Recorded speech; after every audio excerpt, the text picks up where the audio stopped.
Welcome to lesson number 2 of how to paint your Rocky. Kind of like how to train your dragon.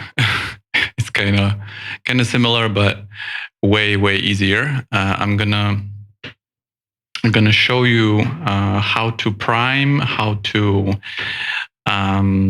paint base colors and then highlights and a little bit of details. But this lesson, we're going to focus on tools that we're going to need for the whole process.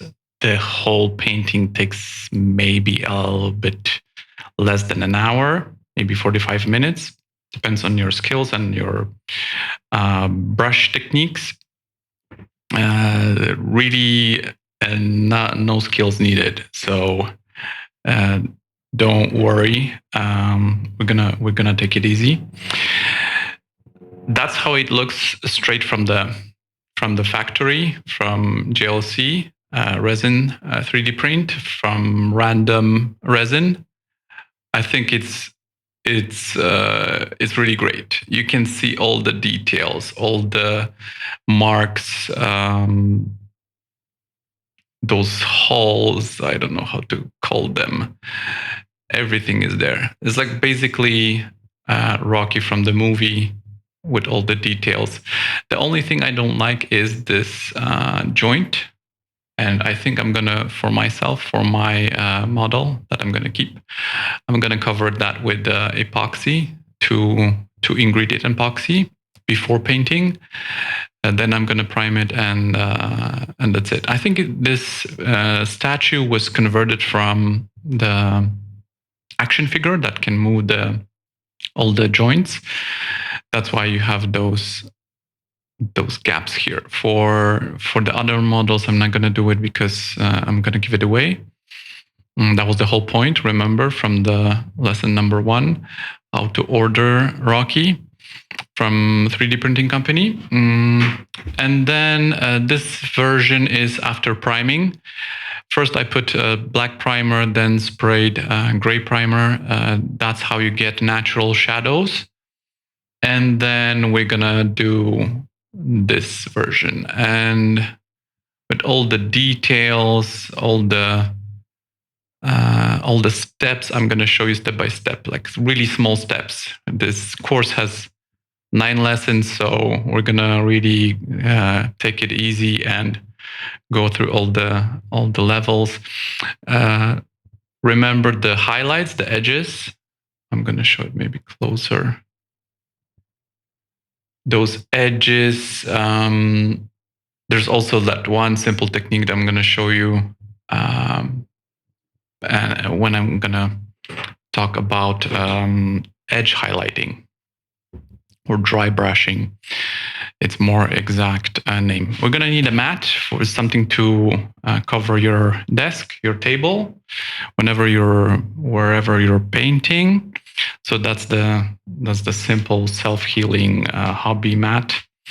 Next will be any plastic container. Sorry, it fell. With some parchment. This is normal baking paper, baking parchment, however you call it, and the sponge. We're gonna soak the sponge, not too much. The water shouldn't be in the container. It's just a moist, very moist sponge with the parchment on top. We're gonna lay it flat, press it, and then we're gonna put our paints, our drops, literally drops of paints. We're not gonna use all the paints. We have like 17 milliliter paints. We're just gonna need maybe 8 drops. For some colors, we're gonna need like 3 drops or even 1. So if you have an access to some kind of model painter, whatever, whoever can give you some drops for a day, don't buy the paints, unless you're planning to paint like 100 Rockies. Okay, next is latex glove. We're gonna need maybe 3. It's only for your hand that is gonna hold the Rocky, so we don't transfer any oils from our hands, any natural oils. If you don't have latex gloves, just thoroughly wash your hands with soap and it's going to be okay. Don't worry about that. It's just when you have the oily tendency to have oily hands, then you wouldn't transfer it to the miniature. And then the paint would stick better without that oily residue. Next is brushes. We're going to need in total 3 brushes. Very cheap. The cheaper, the better. This is not detailed miniature. Normally, I paint Warhammer miniatures or Dungeons and Dragons miniatures. They are detailed. Okay, I need professional brushes for that kind of models. They take hours to paint. Rocky is covered with mineralized rock, whatever's growing on him is like a dead tissue, dead rock, minerals. So the more sloppy you are with the paint, the better. There's also some kind of process to achieve that kind of level, but it's not detailed project. So we're gonna need cheap brushes, even for kids, synthetic. Don't go natural, even for the humanitarian reasons. I think don't let those animals suffer.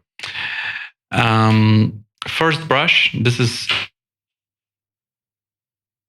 small, flat brush, like typical from art store or $1 store. You can buy the whole set of flat ones or some pointy, some flat. This one we're going to use for priming. This one we're going to use for base coating, for highlights, and for shadows. So if you just need to buy one, I would recommend this one. If you don't want to do details, to do those small details, it will be really hard to just achieve with this brush. I think almost impossible. That's why you need a pointy brush. The size doesn't matter that much. Don't buy the super small ones because they don't hold the paint that long. The rule is that you can get more moist and more water, more paint in the bristle, so it lasts longer when you paint small details. If you have like really small, like maybe triple smaller, 3 times smaller, it's gonna dry up fast. It depends where you are, what's your climate, what's your interior temperature. I'm from Poland, but I live currently in Malaysia, so it's very hot in here, and I'm using aircon, so it dries up really fast. Even the model, it will dry up really fast. Sometimes I use hair dryer, which is next item. The tool is optional, of course. You can wait for it to dry naturally. It doesn't take that much time. Just between colors, we don't smudge them. Again, it's a rock, so nobody would notice the difference if you smudge some colors. Oh, we're actually going to do it on purpose at some point. And then we have our big brush. Big brush will get you to those highlight on the edges of the miniature. We're gonna just the technique is called dry brush. So we're gonna get some paint, dry it on paper towel, and then brush it gently or aggressively on the edges with different directions. And then we're gonna get those highlights on the edges. And that step gives you that last touch that makes Rocky more and more realistic. Okay, let's talk about primers. I'm using surface primer from Vallejo. I think it's Spanish company. I'm using big bottle because I have more miniatures. There's a version of small, 17 milliliters. This one is 60. So this one will prevent our acrylic paints to chip from the miniature. It's going to bond with the resin and allow our miniatures to stay painted for longer. And then we have Tamiya surface primer in a can as a spray. It's a 100 milliliters. You don't need that much, but I think this is the smallest one. This paint will allow you to achieve that kind of shadow priming. It's called zenithal priming. You just basically spray from the 45-50 degree angle that gray, really light gray. This is just gray for plastic and metal gray. It's light gray. For that zenithal priming, you can actually achieve that by buying surface primer, white or gray. I only have white, so I cannot show you, but I'll list the numbers and the names in the description. There's white primer, so basically you can buy small black primer and small white or gray primer and do this one manually. The zenithal priming, it's just going to be more difficult than using spray. And then we have our browns. Our base color that we're going to paint after priming, it's called Beastie Brown because, Rocky is a scary space monster. We're just meat, leaky blob, yeah, from the book, I think. I don't think it was in the movie. So Beastie Brown, we're going to cover it thoroughly with one layer, one thin coat. With water and paint. Next one is for shadows. It's called charred brown, a little bit darker for the bottom of Rocky, right? It's darker. It's meant to be in shadows, so we put it under and in all those crevices and gaps. So that part needs to be darker, and also for the details when we're going to use that pointy paint to do all the marks.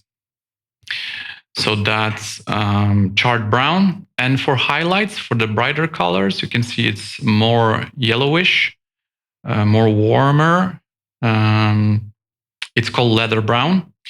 That's actually browns that I had in my drawer. I didn't buy it for Rocky especially.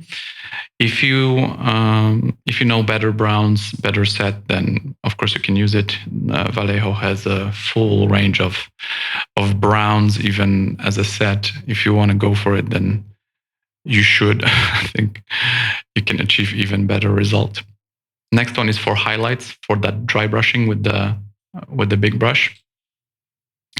It's called pale sand. Again, I'll list all the paints. This one is actually, we're going to need maybe 3 drops. But as a result, I think it's worth it. And then we have those minerals paint. I mean, the minerals on Rocky's body.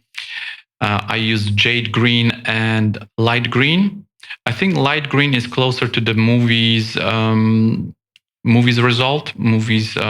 prop.